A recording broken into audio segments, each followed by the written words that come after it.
Comment calculer les intérêts minoritaires en 10 secondes. Les intérêts minoritaires, c'est quoi?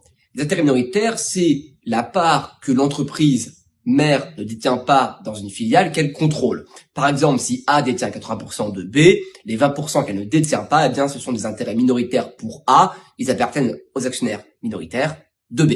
Alors, comment on peut calculer? Plusieurs manières de le faire. D'abord, on peut calculer la valeur comptable des intérêts minoritaires en regardant directement leur valeur dans les comptes, au passif du bilan. Facile, mais assez peu pertinent, car la valeur comptable est souvent décorrélée de la valeur de marché pour les intérêts minoritaires.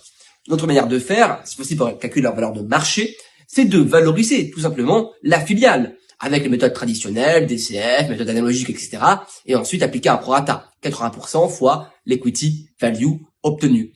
Mais ça, c'est pertinent, mais c'est long. C'est pas en 10 secondes, vous pourrez pas le faire. Alors comment faire?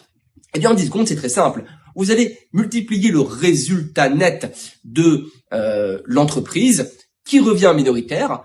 Il apparaît en bas du compte de résultat par le PI du secteur. 5 fois, 10 fois, 15 fois. Et là, en 10 secondes, vous avez la valeur de marché des capitaux propres. Une question qui est tombée en entretien régulièrement. Et voici comment répondre pour en avoir plein d'autres. C'est évidemment, vous le savez, sur la plateforme Tradingio.